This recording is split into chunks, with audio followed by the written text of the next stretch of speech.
आचार्यों की टीकाएं सब सब कुछ लेते हुए साथ में हम चल रहे हैं।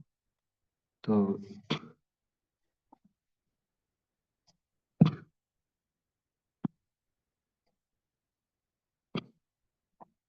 तो अब तक हमने, कोई मुझे बताएगा कहाँ कहाँ तक, रघुगण प्रभु या कोई भी जो रेगुलर आ रहे हैं, हमने भागवतम के, हाँ, मेरे ख्याल से 2 श्लोक कर लिए थे, है ना?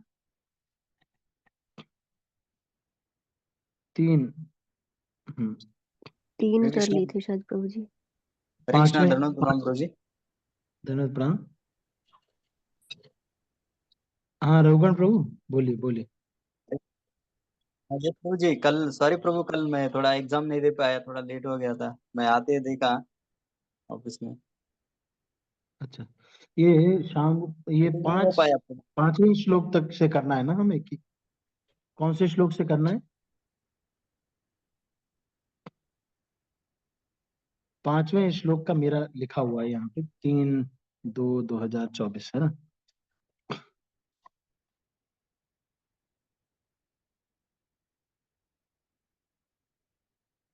ठीक है, तो हम ये 5वें श्लोक से आगे की चर्चा कर रहे हैं। ठीक है।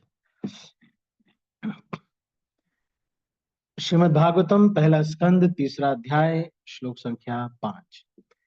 एतन्नानावताराणां निधानं बीजमव्ययम् यस्यांशांशेन सृज्यन्ते देवतिर्यङ्गरादयः। एतत् नाना अवताराणां निधानं बीजम अव्ययम्। एतत् मतलब यह जो अभी बता रहे हैं, तो कह रहे हैं कि स्रोत, निधान मतलब स्रोत, जैसे कोई कहता है ना गुण निधान, मतलब गुण के स्रोत। हम्म, तो निधानम अवताराणाम, अवतारों का। हम्म, तो जब आप संस्कृत पढ़ते हैं, मैं आपको थोड़ा सा संस्कृत के बारे में बताता हूँ, जस्ट थोड़ा आपको थोड़ी सी जानकारी हो संस्कृत की। ये मैं थोड़ा सा हरे आपको कृष्णा बताता प्रभु हूँ। जी, दंडवत। धन्यवाद प्रणाम। तो संस्कृत में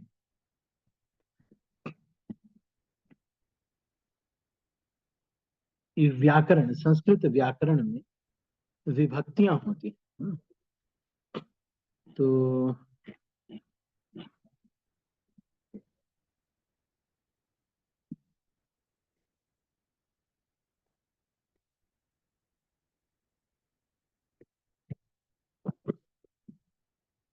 तो ये देखेंगे आप, ये, अच्छा आपकी स्क्रीन में नहीं आ रहा होगा, मैं स्क्रीन शेयर करता हूँ आपको। ये थोड़ा सा संस्कृत आपको बता रहे हैं, जस्ट थोड़ा आपको समझने के लिए, है ना? थोड़ा अंडरस्टैंडिंग आपको रहेगा।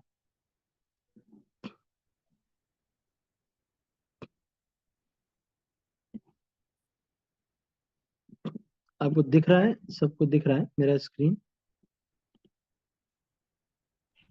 जी प्रभु जी। हम्म। क्या प्रभु जी देख रहा तो कुछ लोग ने संस्कृत पढ़ी होगी तो उनको पता होगा। ये देखिए, प्रथमा विभक्ति बालकः बालकौ बालकाः, द्वितीया विभक्ति बालकम बालकौ बालकान, है ना? नहीं, तृतीया बालकेन बालकेभ्याम बालकई, चतुर्थी बालकाय बालकेभ्याम बालकेभ्यः, पंचमी बालकात बालकेभ्याम बालकेभ्यः, षष्ठी बालकस्य बालकयो बालकानाम। तो यहाँ पर आ रहा है ना, अवताराणाम, अवतार, अवतार जो है मूल शब्द, अवताराणाम षष्ठी विभक्ति, है ना? नहीं, तो हर एक विभक्ति का एक संबंध होता है। जैसे प्रथमा का होता है ने, बालक ने, बालकों ने, 2 बालकों ने, और फिर कई बालकों ने। प्रथमा विभक्ति मतलब ने, प्रथमा ने, द्वितीया को, द्वितीया का होता है को, तृतीया से, चतुर्थी के लिए, पंचमी से, अलगाव में मतलब वहां से निकल रहा है, षष्ठी का के की, सप्तमी में और पर, हम्म, और संबोधन में हे बालका, हे बालको, हे बालक।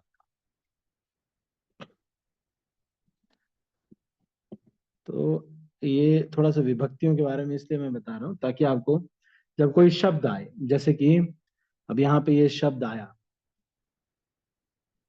अवताराणाम, तो ये देखो षष्ठी विभक्ति आई नहीं, षष्ठी विभक्ति अवताराणाम। अब देखो, तो ये जब कोई संज्ञा, जैसे बालक एक संज्ञा है, उसके साथ ये विभक्ति लगती है। तो थोड़ा सा संस्कृत आपको यानी हाँ, तो यहाँ पे कह रहे हैं यह रूप एतन नाना अवताराणाम, अवतारों का क्या है, निधानम बीजम अव्ययम,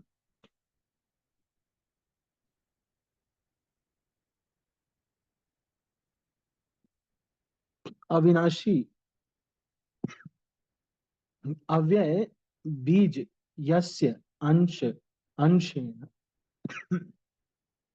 सृजन्ते देव तिर्यक नरादय। यह रूप पुरुष का द्वितीय प्राकट्य, ब्रह्मांड के अंदर नाना अवतारों का स्रोत है। तो द्वितीय प्राकट्य मतलब क्षीरोदक्षाई विष्णु। तो अब आप अपनी स्क्रीन पे ध्यान दीजिए, मैं थोड़ा सा आपको इसको समझाता हूं। तो ये व्हाइट बोर्ड आपको दिख रहा है, अभी आएगा। एतन नानावताराणाम निधानम बीजम अव्ययम, तो यस्यांशाशेन सृज्यन्ते देव तिर्यंग रादयः।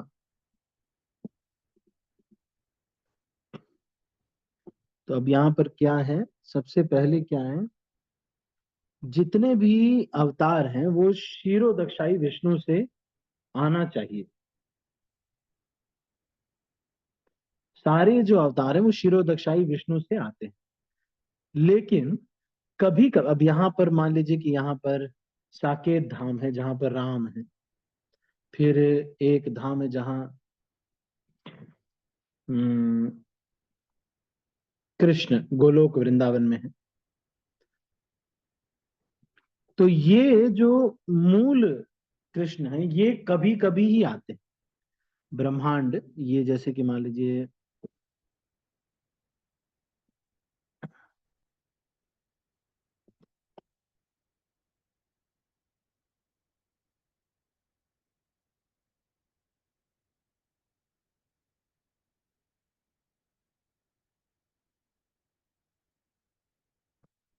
मान लीजिए कि ये ब्रह्मांड है, कृष्ण ये क्या है,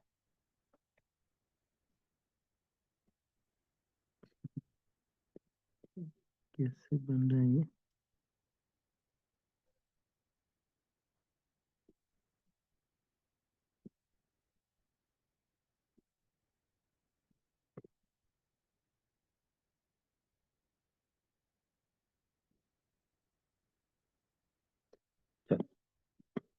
ये जो ब्रह्मांड है मान लीजिए ना, तो इस ब्रह्मांड में ज्यादातर जो अवतार है वो क्षीरोदक्षाई विष्णु ही लेते हैं। तो कभी कभी ये जो परम भगवान कृष्ण हैं ये आते हैं, जैसे कि ब्रह्मा जी के एक दिन में एक बार 28वें चतुर्युग में, तो कितने चतुर्युग होते हैं एक दिन में, 1000 चतुर्युग होते हैं। तो 1000 चतुर्युग होते हैं, तो भगवान केवल 28वें चतुर्युग में आते हैं। ठीक है, तो बाकी समय पे कौन आते हैं फिर ब्रह्मांड में,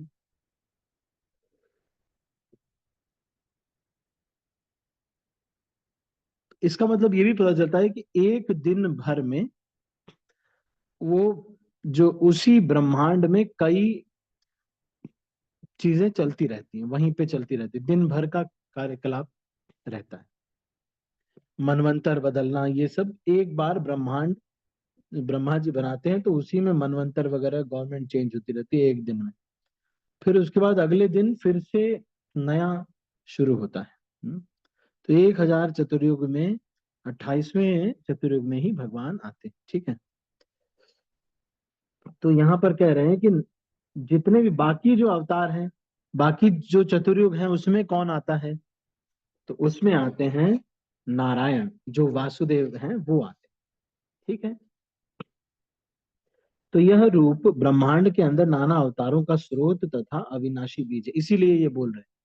अब देखो, जब कृष्णा सीरियल आता था तो उसमें भी बताते नहीं थे कि विष्णु के अवतार है कृष्ण। तो ये बात सच है कि विष्णु के अवतार है, राम जी भी विष्णु के अवतार है, लेकिन कब? इस चतुर्युग में नहीं। आज पहले जो चतुर्युग गए या इसके आगे जो चतुर्युग आएगा उसमें राम और कृष्ण सब विष्णु के ही अवतार, सारे के सारे विष्णु के ही अवतार। लेकिन इस चतुर्युग में जिसमें हम हैं अभी, इसमें किसके अवतार हैं? वो अवतारी स्वयं आते हैं, भगवान कृष्ण स्वयं आते हैं। ठीक है, आप समझ गए ना? बाकी समय पे चैतन्य महाप्रभु के रूप में भी अवतार होगा तो गौर नारायण आएंगे, ये नहीं आएंगे। समझ गए आप? तो आगे पढ़ते हैं तात्पर्य।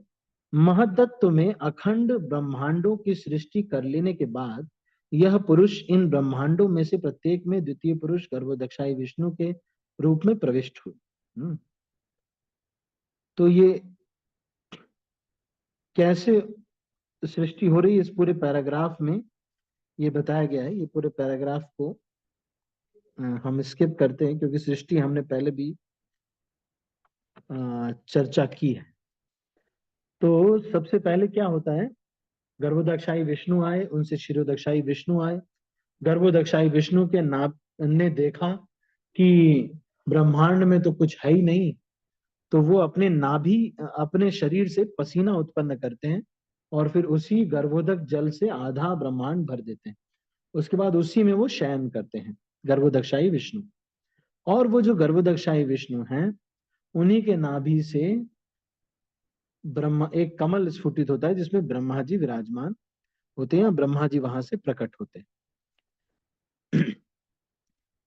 उन्हीं ब्रह्मा जी से शिव जी प्रकट होते हैं। जब ब्रह्मा जी ने 4 पुत्र उत्पन्न किए, सनक, सनंदन, सनातन और सनत, तो वो 4 ने शादी नहीं करना चाहा, तो ये बहुत गुस्सा हो गए ब्रह्मा जी, और वो गुस्सा से रुद्र उत्पन्न हुए जो कि शिव जी।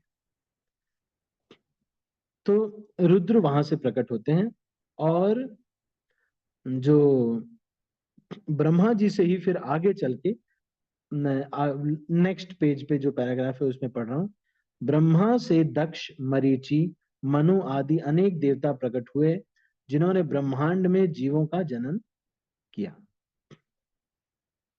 वेदों में इन गर्भोदक्षाई विष्णु की स्तुति गर्भ स्तुति के स्रोतों के रूप में की गई है, जिनका प्रारंभ हजारों शिरों आदि से भगवान के वर्णन से होता है। तो जो सहस्र शीर्षा पुरुषा, आपने सुना होगा, पुरुष सूक्त, सहस्र शीर्षा पुरुषा सहस्राक्ष सहस्रपाठ, ये जो पुरुष सूक्त है, इसमें किसकी उपासना की जा रही है? वेदों में देवताओं के द्वारा गर्भोदक्षाई विष्णु की ही उपासना की जा रही है पुरुष सूक्त में। आगे बढ़ते हैं। गर्भोदक्षाई विष्णु ब्रह्मांड के स्वामी हैं। यद्यपि वे इस ब्रह्मांड के अंदर शयन करते प्रतीत होते हैं, किंतु वे सदैव दिव्य हैं। इसकी भी व्याख्या की जा चुकी है। श्री विष्णु जो कि गर्भोदक्षाई विष्णु के पूर्ण अंश हैं, विश्व भर के जीवों के परमात्मा हैं और वे ब्रह्मांड के पालनकर्ता या शिरोदक्षाई विष्णु कहलाते हैं। इस प्रकार मूल पुरुष के 3 रूप जाने जाते हैं। इस ब्रह्मांड के भीतर जितने भी अवतार हैं वे इसी शिरोदक्षाई विष्णु से उद्भूत होते हैं। विभिन्न युगों में भिन्न भिन्न अवतार होते हैं। मत्स्य, कूर्म, वराह, राम, नरसिंह, वामन इत्यादि इसमें से प्रमुख है। लीला अवतार, फिर गुणावतार, अलग अलग प्रकार के ये अवतारों के बारे में बता रहे हैं।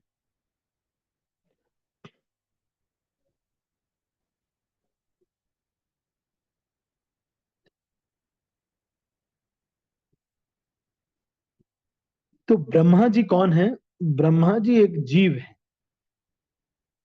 जीव है वो। तो जो सर्वोच्च पुण्यात्मा जीव या भगवत भक्त है, श्री भगवान द्वारा उसको सृष्टि करने की शक्ति प्रदान की जाती है। और वह ब्रह्मा कहलाता है। तो ब्रह्मा एक पोस्ट है जो किसी जीव को मिलती है। उनकी शक्ति सूर्य जैसी है जो मणि माणिक्यों द्वारा प्रतिबिंबित होती है। जब ब्रह्मा का स्थान ग्रहण करने लायक कोई जीव नहीं होता तो श्री भगवान स्वयं ब्रह्मा बनकर इस कार्यभार को ग्रहण करते हैं। शिव कोई सामान्य जीव नहीं है, वे श्री भगवान के पूर्ण अंश हैं, लेकिन भौतिक प्रकृति के प्रत्यक्ष संसर्ग में रहने के कारण उन्हें श्री विष्णु जैसा दिव्य स्थान प्राप्त नहीं है। उनमें दूध तथा दही जैसा अंतर है। जैसे वो दही दूध ही है, फिर भी वह दूध के स्थान पर उपयोग में नहीं लाया जा सकता। इसके उपरांत मनुओं के अवतार आते हैं। ब्रह्मा के जीवन के एक दिन में 14 मनु होते हैं। इस प्रकार ब्रह्मा के एक मास में 420 मनु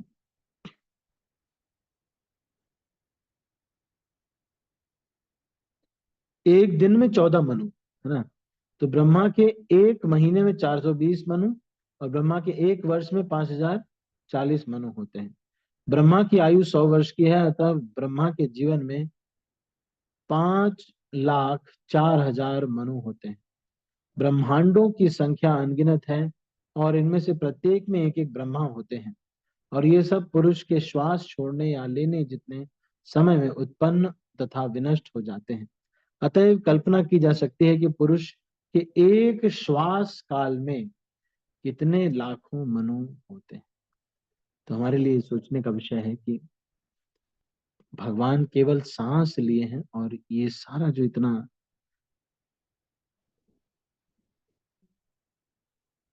हमें चैलेंजिंग सिचुएशन फील हो रहा है, ये सब इसी की है। देखिए, तो ये सारा मतलब उसी एक सांस में ही ये सब कुछ। सोचो, एक सांस में ब्रह्म भगवान के ये हैं और उसके अंदर ही ब्रह्मा प्रकट, सारे ब्रह्मांड प्रकट हो रहे हैं और विलीन हो जाएंगे जब सांस लेंगे। उस एक सांस के अंदर ही ब्रह्मा जी सारे प्रकट है। अब उनका जीवन 100 साल का होता है, तो वो पूरा जीवन भी कैसे होगा? सारे ब्रह्मा जी निकलेंगे, फिर तपस्या करेंगे 1000 वर्ष तक। हम्म फिर उसके बाद वो अपना जीवन जिएंगे, 100 वर्ष का जीवन जिएंगे। 100 वर्ष में वो देवताओं के वर्ष, 1000 वर्ष की बात हो रही। ब्रह्मा जी के तो 100 वर्ष अलग टाइमिंग से चलते हैं। ठीक है। तो इस ब्रह्मांड के प्रमुख मनु इस प्रकार है। स्वयंभू मनु के रूप में यज्ञ, स्वरोचिष मनु के रूप में विभु, उत्तम मनु के रूप में सत्यसेन, तामस मनु के रूप में हरि, रैवत मनु के रूप में वैकुंठ, चाक्षुष मनु के रूप में अजीत, वैवस्वत मनु के रूप में वामन, सावर्णी मनु के रूप में सार्वभौम, दश सावर्णी मनु के रूप में ऋषभ, ब्रह्म सावर्णी मनु के रूप में विश्वक्सेन, धर्म सावर्णी के रूप में धर्मसेतु, रुद्र सावर्णी मनु के रूप में सुधामा, देव सावर्णी मनु के रूप में योगेश्वर और इंद्र सावर्णी मनु के रूप में बृहद भानु। तो इसमें से एक बलि भी है जो कि अगले मनवंतर में इंद्र बनेंगे।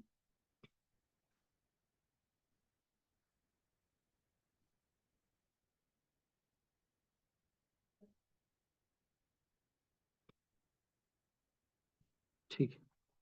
तो ये किसके नाम बता रहे हैं पता है आपको? ये नाम बता रहे हैं जो हर एक मनवंतर जो होता है उसमें कौन मनु है, मतलब गवर्नमेंट में प्रेसिडेंट प्राइम मिनिस्टर कौन। हम्म, युगावतार। फिर युगावतारों के बारे में बताया। सतयुग, त्रेता, द्वापर, कलयुग में युगावतार होते हैं। सफेद, लाल, काला, पीला। हम्म,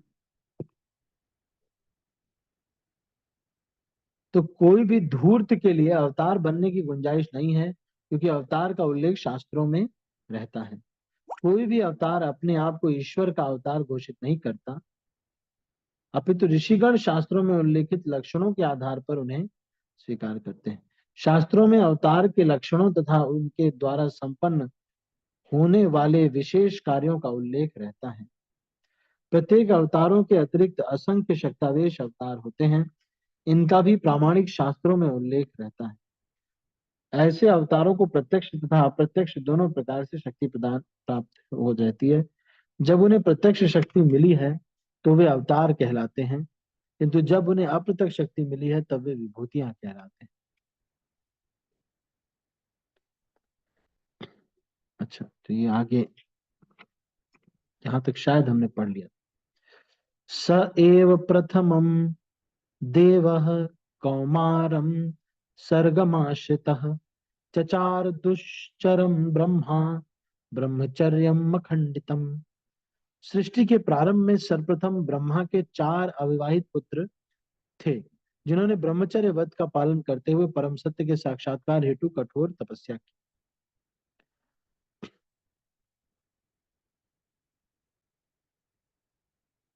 तो ये कौमार सृष्टि के बारे में बता रहे हैं कि ये कुमार गणों की उत्पत्ति कौमार सृष्टि है। ये समस्त कुमार शक्त्यावेश अवतार हैं। तो ये जो चतुष कुमार है, क्या है? शक्त्यावेश अवतार है। ठीक है, अगला श्लोक पढ़ते हैं। द्वितीयं तु भवायास्य रसातलगतां महिम् उद्धरिष्युन्नुपपादत्त यज्ञेशः सौकरं वपुः। समस्त यज्ञों के परम भोक्ता ने शूकर का अवतार स्वीकार किया। द्वितीय अवतार, पहला तो चतुष्कुमार पहला अवतार, दूसरा सुअर का अवतार लिया भगवान ने। तो ये आदि वराह के रूप में। आदि वराह का विग्रह कहाँ है? आपने देखा है आदि वराह का विग्रह? किसने देखा है? देखा आपने आदि वराह? नहीं देखा? कोई भी आदि वराह के विग्रह नहीं देखे आपने? मथुरा में ये है विग्रह। पृथ्वी के स्वीकार किया और पृथ्वी के कल्याण हेतु उसे ब्रह्मांड के रसातल क्षेत्र से ऊपर उठाया। तो रसातल में पृथ्वी चली गई थी, वहां से इसको इन्होंने ऊपर उठाया। यहाँ संकेत यह है कि श्री भगवान के प्रत्येक अवतार के लिए उनके द्वारा संपन्न होने वाले विशेष कार्यकाल का भी उल्लेख कर रहे हैं। तो हुआ ये था, एक्चुअल जो स्टोरी है वो ये है कि सुअर के अवतार में क्या हुआ था कि पृथ्वी को रसातल से ले आने के लिए यह अवतार हुआ था उन्होंने।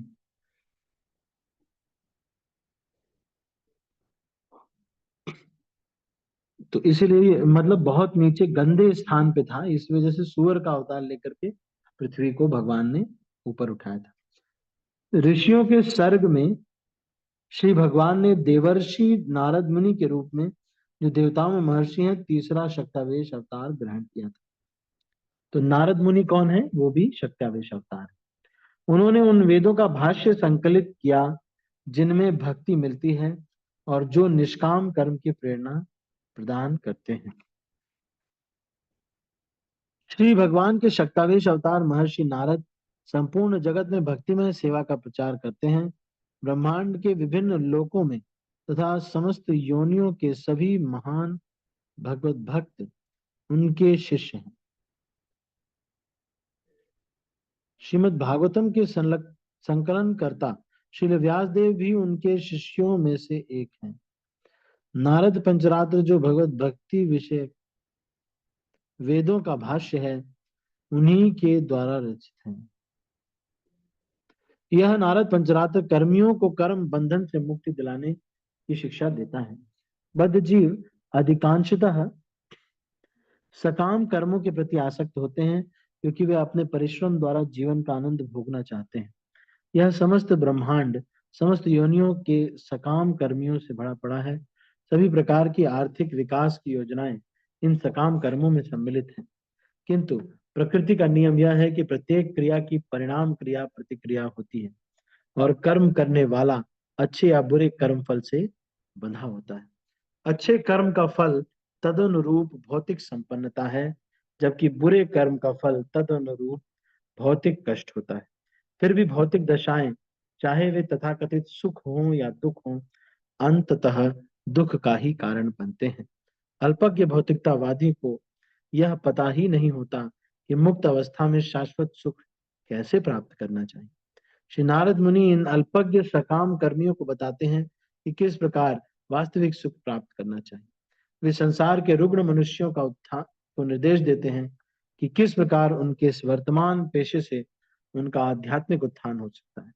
वैद्य दूध की बनी वस्तु खाने के कारण अपच से पीड़ित हुए रोगी को दूध से ही बना दही ग्रहण करने का उपचार बताता है।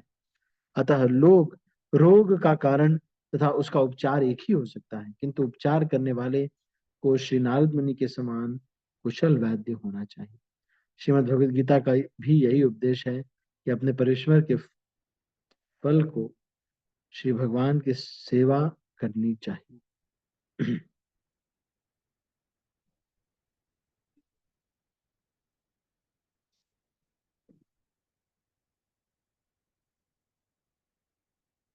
फल से श्रीमद् भगवान की सेवा करनी चाहिए, इससे नैष्कर्म या मुक्ति का पथ सुलभ हो सकेगा। तो ये शुकर अवतार, नारद अवतार, नारद के रूप में अवतार लिया। ये तीसरा शक्त्यावेश अवतार है। नारद मुनि के रूप में भगवान अवतार लेते हैं।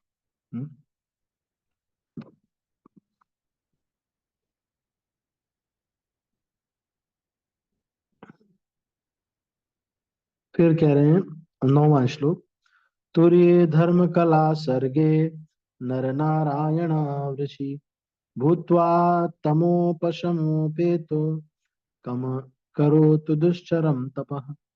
चौथे अवतार में श्री भगवान राजा धर्म की पत्नी के जुड़वा पुत्र नर तथा नारायण बने। फिर उन्होंने इंद्रियों को वश में करने हेतु कठिन तथा अनुकरणीय तपस्या की।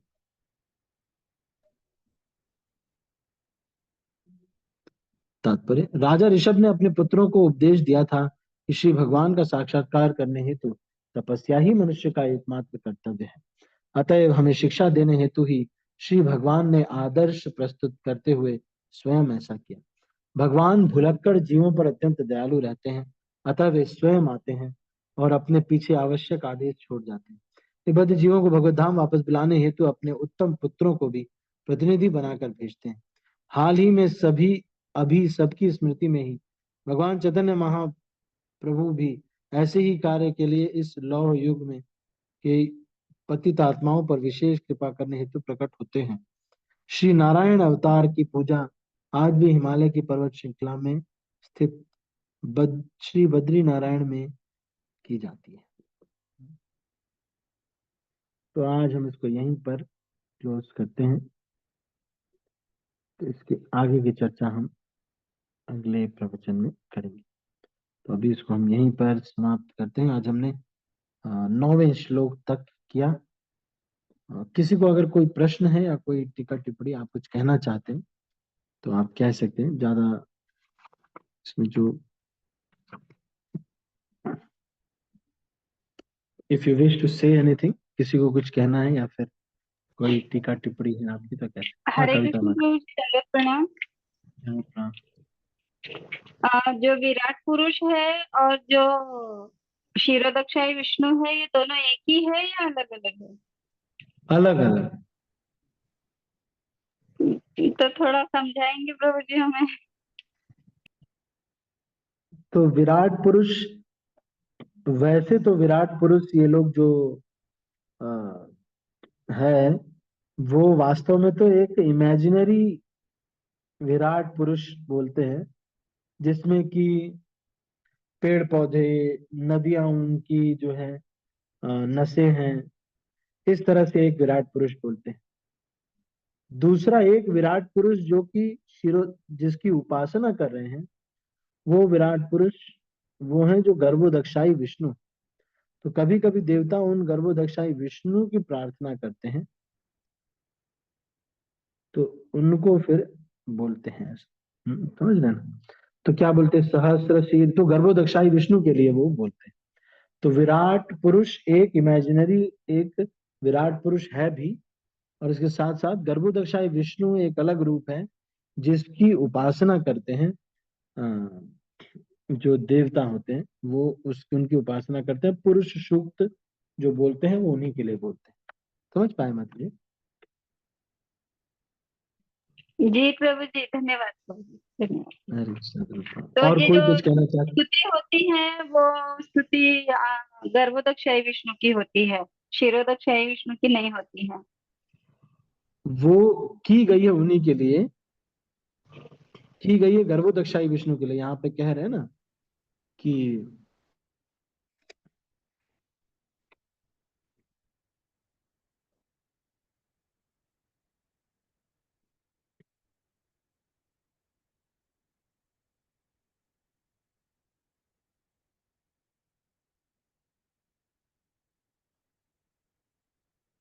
वेदों में इन गर्भोदक्षाई विष्णु की स्तुति गर्भ स्तुति के स्तोत्रों के रूप में की जाती है, जिनका प्रारंभ हजारों शिरों आदि वाले श्री भगवान के वर्णन से होता है। तो ये हजारों शिरों वाली जो प्रार्थना है, ये क्या है? देखो, सहस्र शीर्षा, तो ये क्या है? पुरुष सूक्त है ना। ओम सहस्रशीरखा पुरखा सहस्राक्ष सहस्रपात् स भूमिं विश्वतो वृत्वात् अत्यातिष्ठत् दशाङ्गुलम् पुरुष एवेदं सर्वं यद्भूत यच्च भव्यम उतामृतम्। तो ये जो है बहुत, इसको ऐसे हम प्रोनाउंस नहीं कर सकते, इसको बहुत मीटर से प्रोनाउंस करना होता है, और इसमें गड़बड़ नहीं होना चाहिए, ये अपराध है। ठीक है, तो मैं थोड़ा बहुत आपको सुना दिया, आप समझ रहे हैं ना? हाँ, ठीक है, कविता मत। और कोई कुछ कहना बहुत चाहते हैं? धन्यवाद, बहुत धन्यवाद प्रभु जी।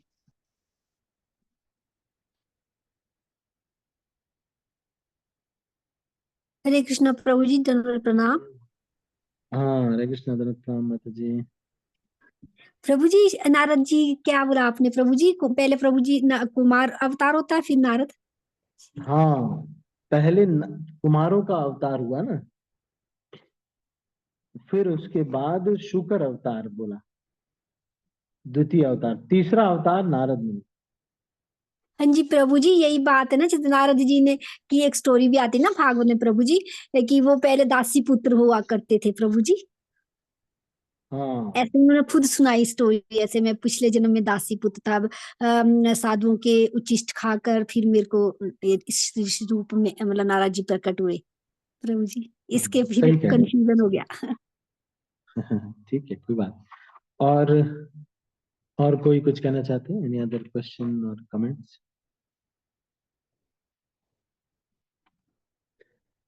ठीक है, तो मैं कुछ पूछता हूँ, अभी मेरे पास समय है तो मैं कुछ पूछता हूँ। तो भगवान वराह ने कहाँ से निकाला था पृथ्वी को? कौन से लोक से निकाले थे? कहाँ से निकाला था? प्रभु जी रसातल से।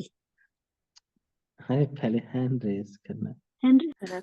रसातल से जी। हाँ, रसातल से निकाला, लेकिन हैंड रेस करना, कई लोग हैं ना बेटा, इसलिए हैंड रेस करना पड़ेगा ना। नहीं तो हमको तो पता है कि आप लोग अच्छे बच्चे हैं, लेकिन फिर भी क्या है कि थोड़ा पता चलेगा ना, कि फिर किसको, जिसको डाउट होगा उसको ओके पूछेगा ना। प्रभु जी मैं कुछ सुना नहीं किया है प्लीज करना। तो हम्म, आदि वराह के विग्रह कहाँ पर है? कौन बताएगा? देखते हैं। आदि वराह के विग्रह इस धरती पे अभी हैं, कौन बताएगा? बस 3 डिवोटी, इतने लोग लेक्चर सुने लेकिन 3 ही डिवोटी। विजय प्रभु जी। हरे कृष्णा प्रभु जी, संस्कृत है प्रभु जी। हाँ, वृंदावन में है प्रभु जी। वृंदावन में कि मथुरा में? मथुरा मथुरा हाँ, या मथुरा में। प्रभु जी मथुरा। हाँ, मथुरा में। ठीक है। अच्छा, अगर कोई जीव ब्रह्मा बनने के लायक नहीं होता है, तो फिर कौन ब्रह्मा बनता है? हरे कृष्णा। कोई, हरे कृष्णा, एक मिनट, हैंड रेज करना पड़ेगा, करुणा माता जी। अच्छा, वो हैंड नहीं रेज का होगा, नहीं। ठीक है, नहीं ठीक है होगा। माता जी, बोलिए बोलिए। हाँ, क्या क्वेश्चन किया प्रभु जी? क्वेश्चन क्या भूल गई मैं, क्वेश्चन क्या? अरे अभी रुक जाइए, फिर रुक जाइए, मैं म्यूट कर रहा हूँ आपको ना, अभी मैं बोलूंगा। तो आ, कैसे होगा, आपका फोन का कुछ प्रॉब्लम है, ये हैंड रेज नहीं हो पाता है। चलो मैं आऊंगा तो फिर करता हूँ इसको सॉल्व। तो अभी के लिए मनोज प्रभु बताएंगे आप, सुना आपने। हरे कृष्ण प्रभु जी। हम्म। प्रभु जी, जब कोई जीव उस लेवल का नहीं होता ब्रह्मा जी के बनने का, तो भगवान स्वयं हम्म, ब्रह्मा का रूप धारण करते हैं, गर्भोदक्षाई विष्णु। ठीक है ठीक है ठीक है, बहुत अच्छा बहुत अच्छा बताया। अच्छा, ब्रह्मा जी के एक दिन में कितने मनु आते हैं, मनवंतर होते हैं? एक दिन में कितने मनवंतर होते हैं? हैंड रेज करना है, ऐसे अनम्यूट नहीं करना, हैंड रेज करना। एक दिन में कितने मनवंतर? बाकी लोग भी ट्राई कीजिए, बाकी लोग को नहीं। शीतल माता जी और सारे, एक दिन में कितने मनवंतर होते हैं, मनु कितने होते हैं ब्रह्मा जी के एक दिन में? 1000 साल होते हैं ना। चलो कविता माता जी, यस माता। हरे कृष्ण प्रभु जी, धन्यवाद प्रणाम। 14 मनु होते हैं। हाँ, 14 मनु होते हैं। तो एक एक मनु के अंडर में 71 चतुर्युग तक वो राज्य करते हैं। 71 चतुर्युग तक एक एक मनु राज्य करते हैं, 71 चतुर्युग। ठीक है।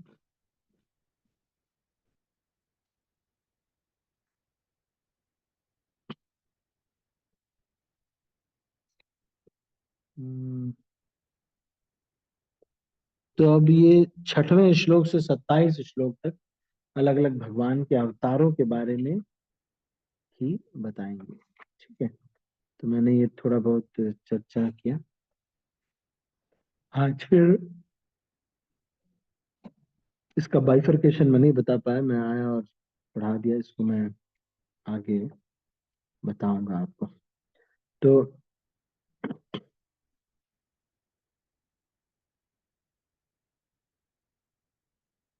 अच्छा, जो अब नर नारायण के बारे में मैंने बताया ना, तो ये 9वें श्लोक से आगे की चर्चा हम अगले प्रवचन में करें। अभी हम इसको यहीं पर समाप्त कर रहे हैं। आप सभी भक्तों का बहुत बहुत धन्यवाद। तो मैं इसको अभी और किसी को कुछ कहना तो नहीं, कुछ पूछना तो नहीं? आज हमारे पास 7 मिनट और है। आपके मन में कोई प्रश्न या कुछ कहना चाहते हैं आप तो कैसे?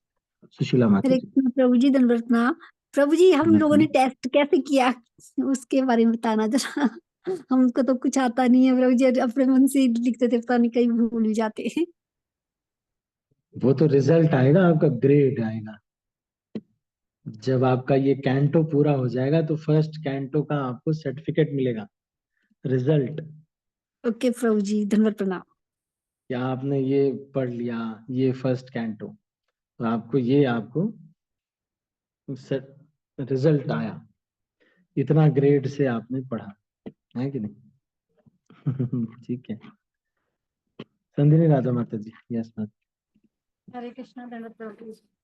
धन प्रभु जी, प्रणाम। थोड़ा भागवतम के नोट्स बनाना डिफिकल्ट हो रहा प्रभु जी, और फिर हम लोग एग्जाम के लिए प्रिपेयर होने के लिए थोड़ा मुझे दिक्कत हो रहा है। तो थोड़ा आप हेल्प करेंगे कि नोट्स आप कुछ बोलेंगे तो हम आपको उससे अंडरलाइन कर रहे हैं, लेकिन आप बता सकेंगे कि मैं क्या अंडरलाइन करना चाहिए, तो हमको इजी हो जाएगा। अच्छा ठीक है, ठीक, आगे से मैं ध्यान रखूंगा कि इसको अंडरलाइन कर लीजिए। कहने का मतलब आप कह रहे हैं कि भाई क्वेश्चन पेपर बता दो। नहीं नहीं प्रभु जी, हम ध्यान से नहीं सुनेंगे। नहीं नहीं प्रभु जी, ध्यान से तो सुनेंगे, थोड़ा इजी हो जाएगा ना प्रभु जी। हाँ ठीक है, चलो मैं कोशिश करूंगा। थैंक यू प्रभु जी। ठीक है ठीक है ठीक है, ओके ओके माता जी।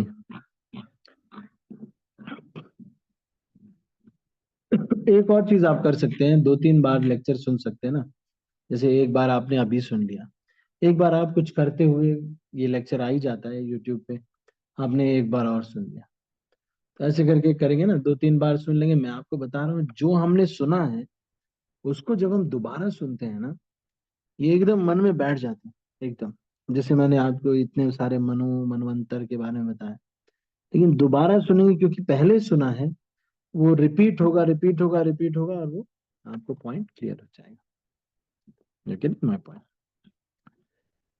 ठीक है। यस प्रभु जी। ठीक है, तो अभी इसको, और कोई किसी को तो कुछ कहना तो नहीं है? एनी अदर क्वेश्चंस और कमेंट्स?